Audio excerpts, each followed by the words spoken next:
Scam scam scam क्या है ये स्कैम वी प्रोटीन के प्रोडक्शन में? चलिए आगे देखते हैं। तो दोस्तों, जैसे कि हम लोग वी प्रोटीन खरीदते हैं, सबसे पहली चीज़ें ये देखते हैं कि पर स्कूप में हमें कितने ग्राम प्रोटीन मिल रहा है।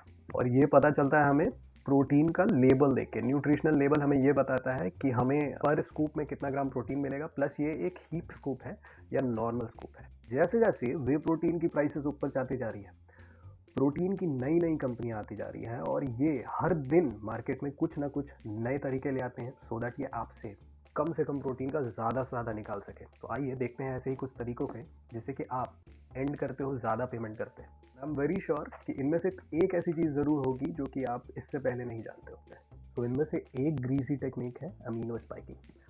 सो आज के टाइम पे जब हमें प्रोटीन पे ऊपर डाउट होता है, लोग आराम से कह देते हैं कि चलो प्रोटीन टेस्टिंग करवा लेते हैं।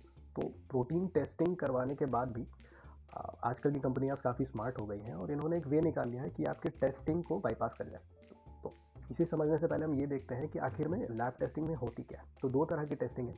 जो चीपर है उसे हम लोग प्रोटीन टेस्टिंग के नाम से जानते हैं। The second one is known as amino acid testing. Generally बहुत कम लोग टेस्टिंग करवाने जाते हैं। उसमें से भी जो लो और चीपर वाले में है, उस प्रोटीन टेस्टिंग में हमें ये पता चलता है कि कितना नाइट्रोजन कंटेंट है उस पर सर्विंग जो आप टेस्ट करवा रहे हैं उस पर। और इस नाइट्रोजन के मॉलिक्यूल को देखते हुए हमें ये पता चलता है कि जितना आपको मॉलिक्यूल प्रॉमिस कर रही है कंपनी एक पर सर्विंग स्कूप में, उतना प्रेजेंट है या नहीं है। इसे करने के लिए ये क्या करते हैं, नाइट्रोजन स्पाइकिंग करते हैं। कुछ ऐसे मॉलिक्यूल्स जिसमें कि नाइट्रोजन की मात्रा ज़्यादा है, जो कि वे प्रोटीन से काफ़ी चीपर है, इस तरह के मॉलिक्यूल्स वाले इंग्रेडिएंट्स को ऐड करते हैं, जिससे कि आपका जो ओवरऑल नाइट्रोजन अवेलेबल होना चाहिए लैब टेस्ट में, ये उतना ही आ जाता है। इस तरह के मटेरियल्स में हम जानते हैं कि बहुत सारे अदर इंग्रेडिएंट्स ऐड किए जाते हैं, पर अब क्योंकि ये काफ़ी पॉपुलर हो गया था बीच में, तो लोग चेक कर देते थे इंग्रेडिएंट लिस्ट। लेकिन इंग्रेडिएंट लिस्ट में फिर बाद में इन्होंने इम्प्रोवाइज़ करके कई सारे लो कॉस्ट अमीनो एसिड्स को ही ऐड करना स्टार्ट कर दिया। अब लो कॉस्ट अमीनो एसिड्स कैसे कि 9 एसेंशियल अमीनो एसिड है। इनमें से कुछ ऐसे अमीनो एसिड्स हैं जिनका एक स्पेसिफिक अमाउंट होना चाहिए, पर उससे ज़्यादा अगर करेगा तो भी आपको कोई खास फ़ायदा नहीं देता है। सेकेंडली, अगर ये सारे अमीनो एसिड्स के कंपोजिशंस को हम लोग बढ़ा दें और घटा दें तो आपको जो रिजल्ट मिलना चाहिए वो नहीं मिलता है। तो ये ऐसे लो कॉस्ट अमीनो एसिड्स को डाल करके नाइट्रोजन स्पाइकिंग कराते थे। ये भी बहुत लोगों को पता था, लेकिन अब ये एक स्टेप और ऊपर चला गया है। बहुत सारी कंपनीज अब क्रिएटिन ऐड कर रही हैं एज एन इंग्रेडिएंट लिस्ट में।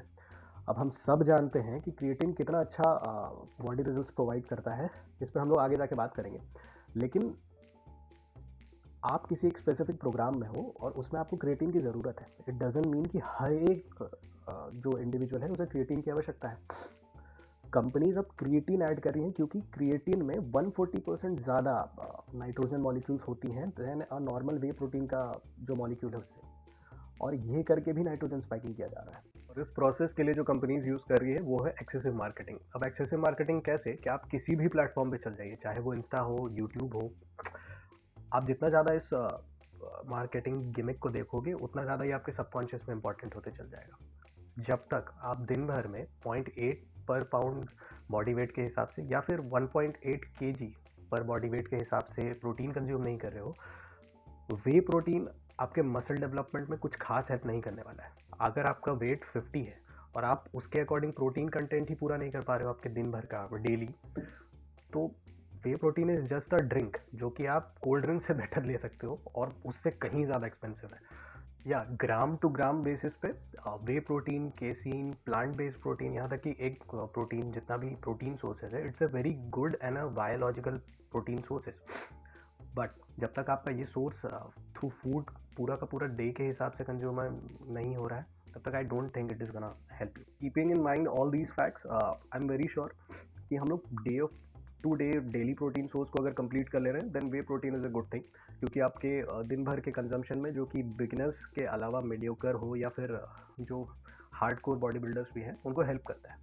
ऑन दी अदर हैंड, अगर आप वे प्रोटीन को जस्ट प्री वर्कआउट की तरह, पोस्ट वर्कआउट की तरह ले रहे हैं या फिर बिफोर बेड कंज्यूम कर रहे हैं without completing your daily needs of the protein through the food sources, I don't think it is gonna help you at any way possible. Just think it in this way, way protein को हम लोग derive कर रहे हैं food sources से। ये या तो एग बेस्ड हो सकता है, या तो प्लांट बेस्ड हो सकता है, या फिर चिकन, या फिर दूसरे मीट सोर्सेज से प्रोवाइडेड है, मिल्क सोर्सेज से मिल रहा है हमें।